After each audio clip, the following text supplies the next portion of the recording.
السلام عليكم ورحمة الله وبركاته. النهاردة إن شاء الله هنعمل مع بعض أكلة سريعة ولذيذة كده وسهلة. هنعمل مع بعض للأولاد طبق برجر. بدل ما احنا نشتري الأكلة دي من الشارع، طبعا في البيت هتكون أوفر وأنضف بكتير. تعالوا نشوف المقادير مع بعض. معانا طبق برجر وجزر مبشور وبصلتين وطماطم متقطعة قطع صغيرة كده، ومعانا خس. تعالوا نشوف مع بعض الطريقة. بعد كده هنجيب الطاسه نحطها على النار نسخنها كويس، بس ما نحطش زيت ولا سمنه فيها، ان البرجر فيه نسبه دهون عاليه، فهو مع نفسه كده. بسم الله. طلعه كده بالراحه ونهدي عليه النار.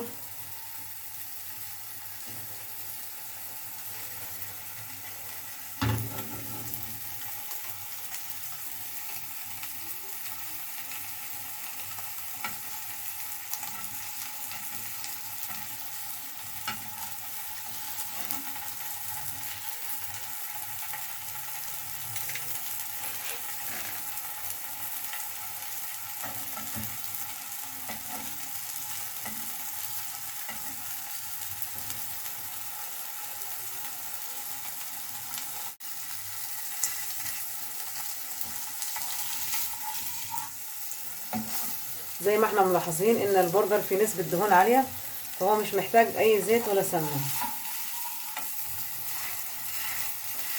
هدي عليه النار كده ونقلب فيه لغايه ما يستوي.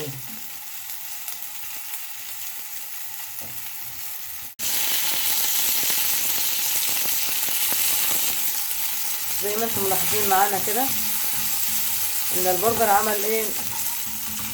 عمل نسبه دهون كبيره في الطاسه. بعد ما خلصنا طبعا من تحمير البرجر هنقطعه قطع صغيره كده، بس ما ينفعش تقطعيه وهو ني، عشان ممكن يعجن منك ومش هيبقى حلو، مش هينفع. بعد كده ننزل بالبصل في نفس الطاسه اللي احنا عملنا فيها البرجر. بصلتين مبشورين،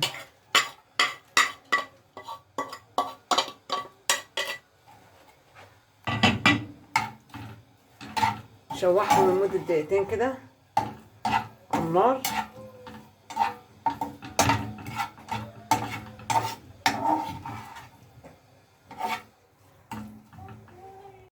بعد كده هنحط رشه ملح وفلفل كده. طبعا الملح والفلفل بيكون حسب الرغبه. بعد كده ننزل بالطماطم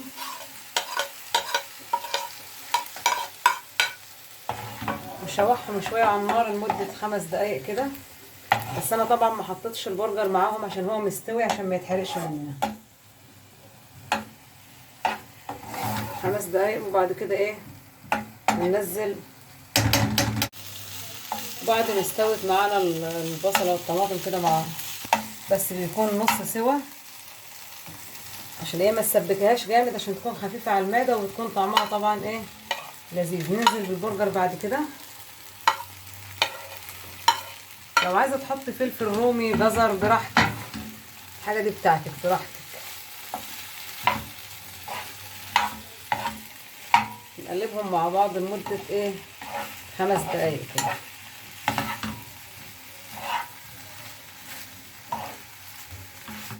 وبكده يكون الاكله استوت خلاص. وتكوني طبعا مجهزه اللي هو العيش الكايزر. يا ريت تفتحيه لو معاك المقص اللي هو بتاع اللحمه ده، تفتحيه بيها عشان ما يتعجنش معاك العيش، يبقى شكله منفوخ وشكله حلو كده، بيبقى شكل الرغيف كده. وبكده يكون خلصنا طبعا، وهيكون عمل معاكي كميه حلوه وكبيره وموفره وانضف واحلى من اكل المحلات بكتير. وانتظرونا في اكلات جديده ان شاء الله. وما تنسوش تدعمونا باللايك والشير عشان يوصل لكم كل جديد. والسلام عليكم ورحمه الله وبركاته.